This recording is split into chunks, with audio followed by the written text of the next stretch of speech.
네, 안녕하세요. 서울대 장정범입니다. 오늘 제가 말씀드릴 내용은 Enhanced Recovery After Surgery, 이라스고요. 페인 매니지먼트를 이제 포함해서 말씀을 드릴 텐데, 사실은 이라스의 개념에 페인 매니지먼트가 굉장히 중요한 핵심적인 역할을 하고 있기 때문에 페인 매니지먼트에 대한 내용은 당연히 포함해서 말씀을 드리겠습니다. 이 강의를 이제 시작한 지 한 7년 전부터 아마 시작했는데요. 그때 생소한 그런 개념으로 생겼었고, 이제는 많이 좀 익숙해진 그런 개념이긴 합니다만, 여전히 이걸 적용하는 데는 많은 어려움을 가지고 계실 거라고 생각하고 있습니다. 이라스에 대해서 말씀을 드리겠습니다.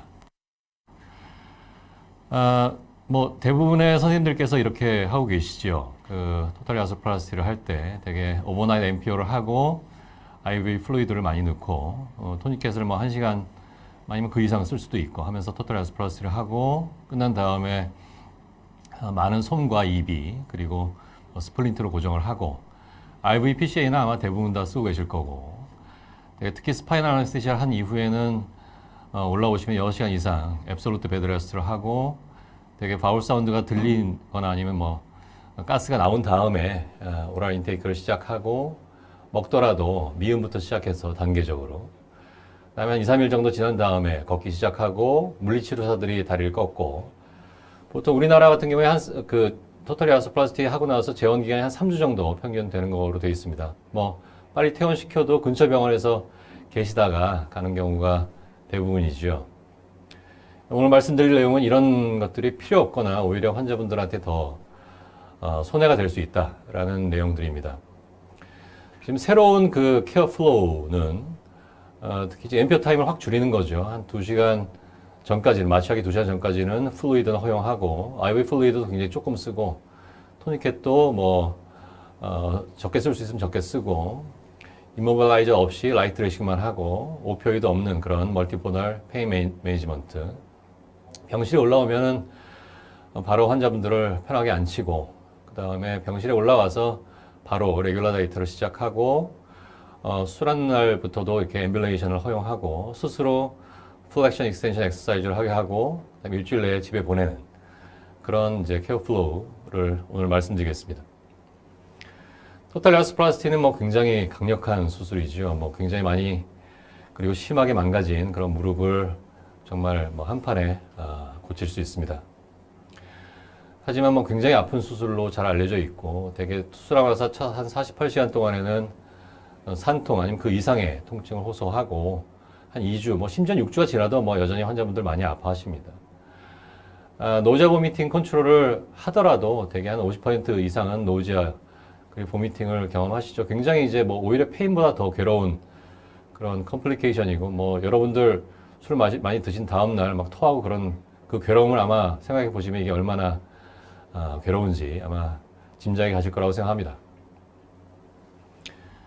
또한 아무리 수술을 잘했고 엑스레이가 아주 좋아 보여도 한 20% 정도의 환자분들은, 그리고 아무리 빅서전이 수술을 해도 수술이 소용이 없었다, 아니면 오히려 수술하고 나서 더 나빠졌다, 이렇게 이야기를 하고, 저희 연구에서도 저희가 이제 흔히 평가할 때 쓰는 웜엑 스코어나 이런 것들하고 실제 환자 만족하는 그 정도하고는 코릴레이션이 별로 잘 되지 않는다는 걸 보고 드린 바 있습니다. 또한 이게 죽구살 가는 병 때문에 수술하는 게 아닌데 한 200명 중에 한 분은 병원에서 돌아가시죠.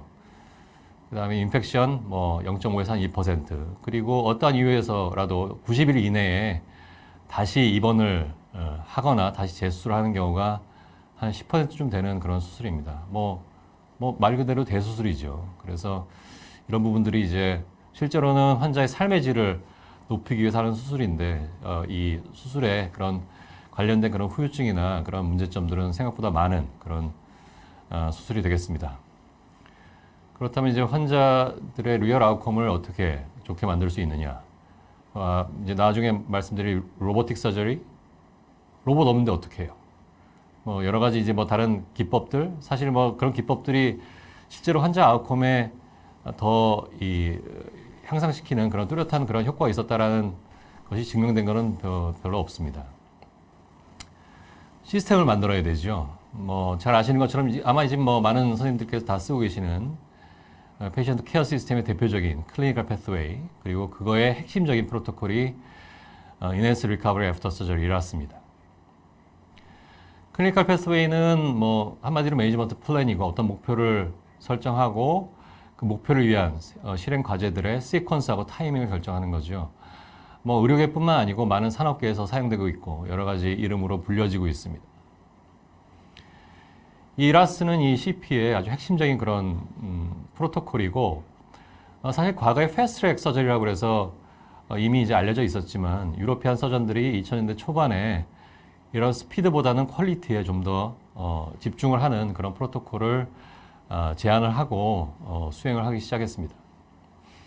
뭐 목표는 환자를 안전하고 빨리 회복시키는 거죠. 그래서 수술 전에 오간 펑션을 유지하고 이 어떤 수술의 스트레스가 너무 심하게 올라가는 걸 제한하고 억제하고 그 다음에 아나볼릭 호메오스타시스를 유지하는 게 목표가 되겠습니다. 밑에 표 글자가 작아서 잘 안 보이시겠지만 사실은 이게 뭐 입원한 다음에 그 다음에 수술한 도중에만 시행하는 게 아니고 입원하기 전부터 아니면 입원 기간 중에 수술하기 전 단계에서도 많은 일들을 하면서 이런 목표를 이루는 거죠. 이제 보다 보면 이게 세트 오더로 되는 거 아니야 이렇게 생각할 수 있지만 실제로 세트 오더로 하게 되면은 뭐 실패하거나 아니면 병원장이시면은 탄핵을 당하거나 아니면 직원들이 다 나가버릴 겁니다. 그래서 이게 세트 오더만으로는 절대 안 되고 이게 각 파트에서 이거와 연관된 그런 모든 부서들이 과연 이 어떤 과제들을 해낼 수 있는지를 평가를 하고 그 다음에 실행을 해보고 그 다음에 오디트를 해야죠. 그렇게 한 다음에 계속 수행할지 말지를 결정을 해야 됩니다. 생각보다 쉽지 않습니다. 일단 이런 프로토콜을 만들려면 내가 어느 부분을 건드려야 될까 이런 것들에 대해서 아이템을, 주제를 정해놔야 됩니다. 그래서 뭐 주제는 그 선생님들 병원의 어떤 사정에 맞게 이렇게 정하시면 되고 저 같은 경우에는 이제 16개 아이템을 정해놓고 주제를 정해놓고 거기에 실행 과제들을 이제 만들어서 수행을 하고 있습니다. 페이션 셀렉션부터 해가지고 뭐 여러분들께서 이제 그 토탈 야스플러스를 할 때 겪는 그런 많은 그런 주제들입니다. 그래서 뭐 오퍼레이팅 시어터 매니지먼트, 페인 매니지먼트 뭐 물론이고요. 노지아 보미팅, 다음에 배지훈 교수께서 말씀해 주실 블러드 세이빙 프로토콜, VT 뭐 이런 여러 가지 아이템들을 정해놓고 이 아이템들을 어떻게 하면은 만족스럽게 어떤 고울에 도달시킬 수 있을까를 고민하고 그런 과제들을 실행을 해야 됩니다. 지금부터 이제 제가 실제로 수행하는 그런 이라스 프로토콜의 케어 플로우를 말씀을 드리겠습니다. 뭐 이제 환자분들이 사실 이제 웨이팅 리스트가 이제 뭐 저는 이제 구글에 환자분들 그 수술한 날짜들을 이렇게 적어드리는데 벌써 내년 가을 뭐 1년 한 반 정도까지 이제 밀리게 됐습니다. 뭐 그 환자분들을 대개 한 6주에서 8주 전에 뵙습니다. 외래에서. 그래서 혹시 뭐 통증이 좋아졌으면 수술을 미룰 수도 있는 거죠. 취소할 수도 있고. 그래서 수술을 할지를 확정을 하고 그다음에 확정이 되면은 어떤 코모비디티에 대해서 어세스먼트를 합니다. 뭐 컨설테이션도 하고요. 그다음에 요때 스코어링 시스템을 합니다. 이 스코어링 시스템 뭐 논문을 쓰기 위한 것도 있지만 실제로 이 스코어링 시스템 예를 들어서 쿠스 같은 경우에는 168점이 최악의 그런 점수인데 가장 나쁜 그런 스코어인데 환자가 스코어링 시스템을 했는데 168점이야. 그러면은 이게 무릎만의 문제로 이렇게 될 리가 없습니다. 그러니까 이런 어떤 스코어링 시스템에서 굉장히 나쁘게 나오는 경우에는 환자가 혹시 다른 문제를 가지고 있지 않은지를 찾아보는 계기가 될 수 있기 때문에 이런 것들도 하는 것도 유용합니다. 생각보다 그렇게 시간도 많이 안 걸리고요. 뭐 논문 쓸 때도 좋고.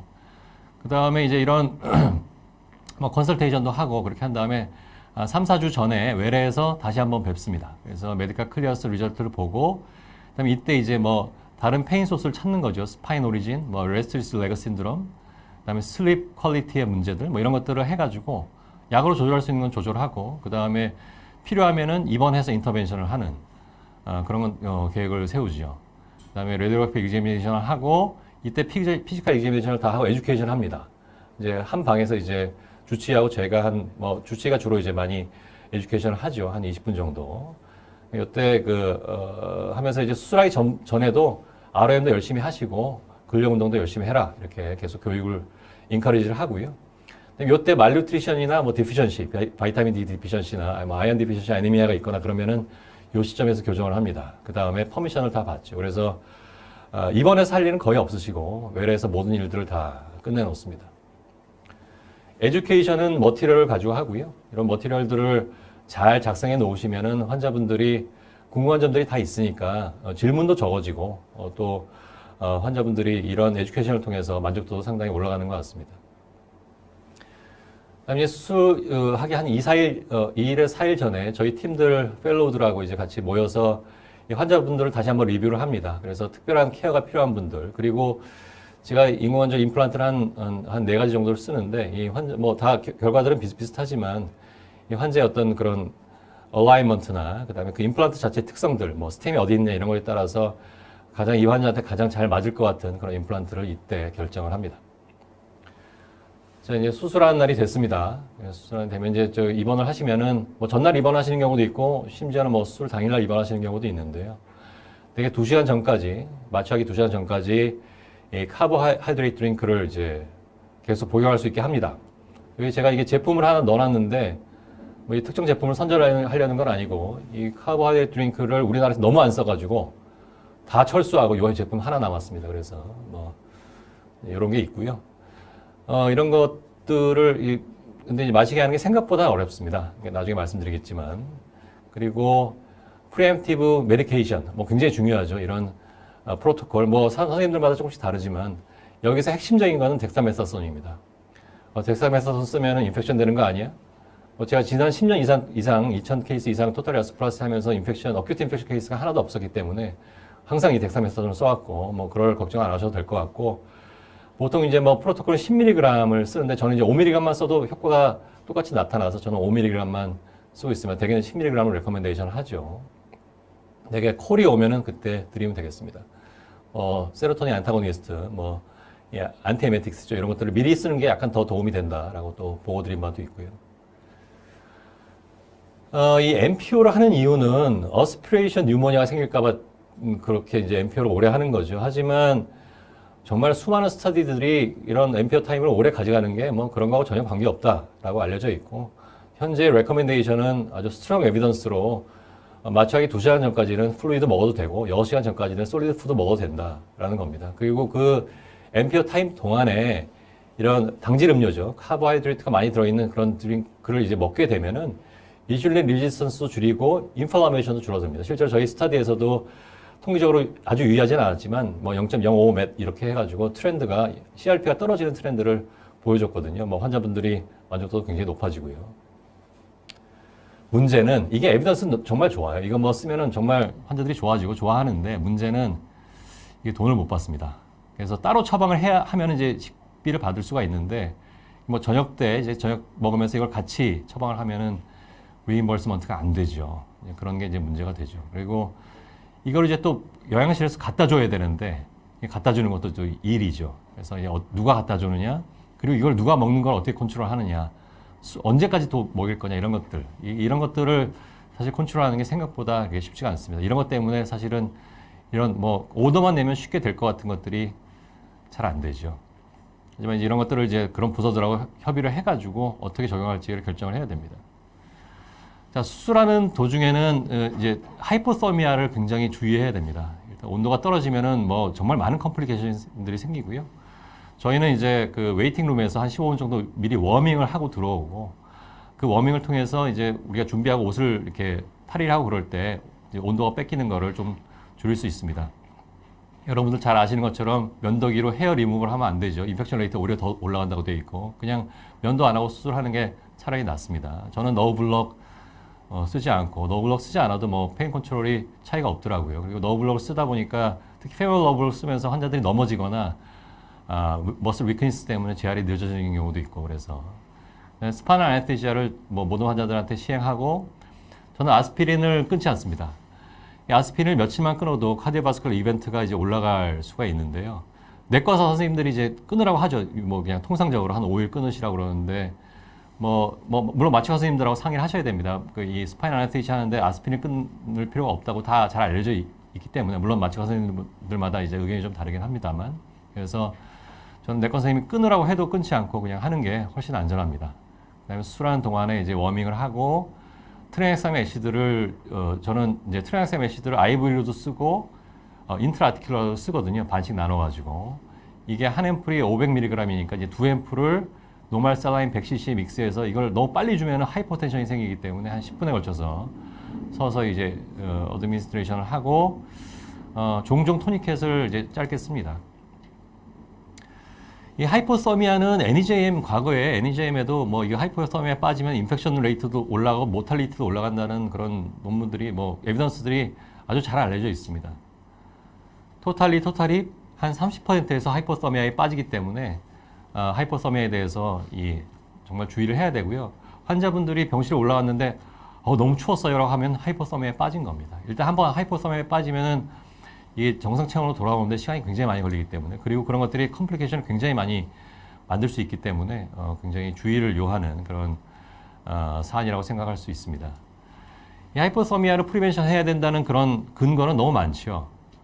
방법은 간단합니다. 뭐 마취하기 전에 워밍을 하는 거, 그 다음에 수술하는 도중에 그 에어 워머가 있죠. 그 다음에 뭐 IV 플루이드를 뭐 노멀 살라인까지 그렇게 넣을 필요는 없지만 특히 블러드 같은 것들은 워밍을 해서 집어넣는 거.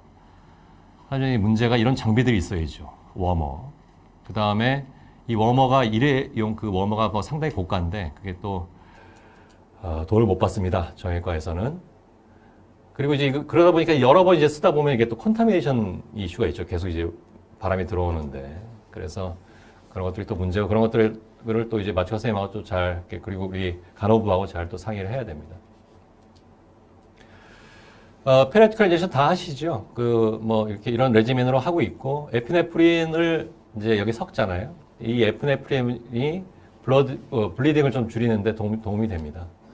제가 아까 토니켓 잘 안 쓰고 수술한다고 그랬는데, 이제 그 어프로치 처음 시작할 때만 잠깐 쓰고, 그 다음에 이제 풀어버리거든요. 그래서 이렇게 하려면은 일단 마취하는 동안에 IV 트랜스액 애시드가 들어가야 됩니다. 들어가야지만 나중에 토니켓을 풀었을 때 이게 트랜스액 애시드가 작용을 해가지고 블리딩이 줄어들고, 페라티컬 인젝션을 미리 합니다. 그럼 거기 들어있는 에피네프린 때문에 블리딩이 좀 적죠. 그래서 플렉션을 하면은 되게 BP 한 120 정도로 유지하면은 되게 컨트롤은 피가 그렇게 많이 나지 않은 상태에서 수술을 할 수가 있습니다.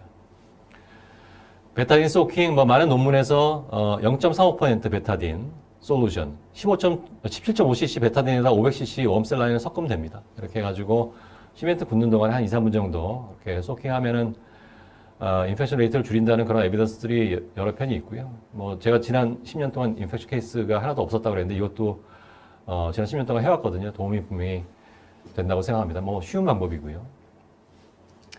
클로저하고 인트라아티큘러 트랜엑셈 애시드를 넣습니다. 뭐 안 쓰시는 분들은 꼭 쓰세요. 이거 뭐 안 쓸 이유가 없습니다. 지금 현재는 전에 이제 서브큐에다가 드레인을 박았는데 뭐 헤어박으로 나오는 게 한 20cc도 안 되더라고요. 그래서 현재는 이제 드레인을 전혀 쓰질 않고요. 거의 대부분. 그리고 이렇게 라이트 드레싱만 합니다. 그래서 우리가 라이스라고 있죠. 레스트, 아이스, 엘리베이션. 근데 그 중에서 에비던스가 분명히 있는 거는 아이싱이고, 그래서 이렇게 가볍게 드레싱하고 아이스팩을 대는 게 주변 조직의 데미지를 적게 하는데 가장 이펙티브한 방법이어서 저는 이렇게 하고 있습니다. 스플린트는 당연히 안 쓰고요.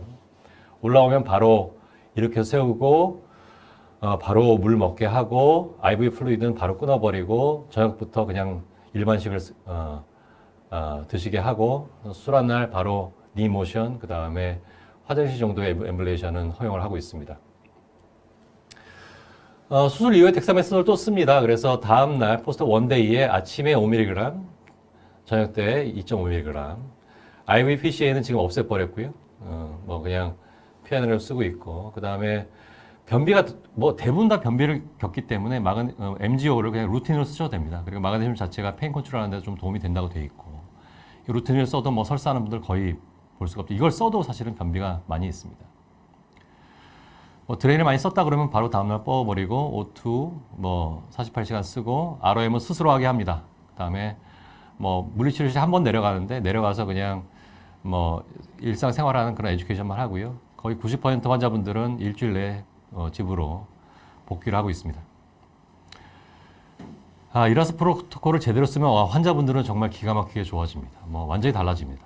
완전히 달라지는데 아까 말씀드린 것처럼 이게 세트 오더로는 분명히 실패하게 되어 있습니다. 여기에 관련된 모든 분들이 다 연합을 해가지고 이 방법을 찾아야 되고요. 이게 시간도 많이 걸리고 생각보다 노력도 많이 들고 또 특히 인내심이 필요한데 일단 만들어 놓으면 환자분들은 많이 달라지고 우리 의료진들도 굉장히 뭐라 그럴까 편안하게 환자분들을 볼 수 있다는 걸 아마 경험하시게 될 겁니다.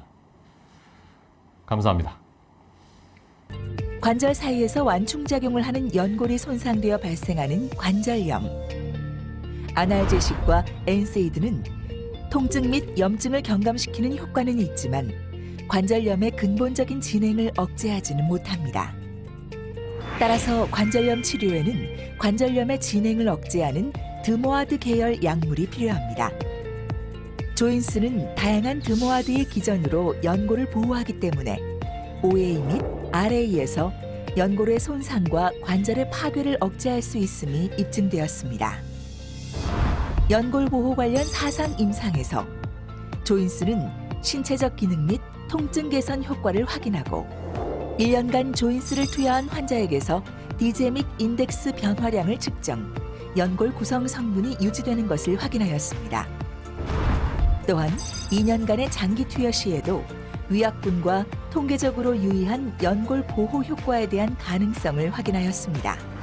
조인스와 함께하면 관절염의 근본적인 원인 치료가 가능합니다.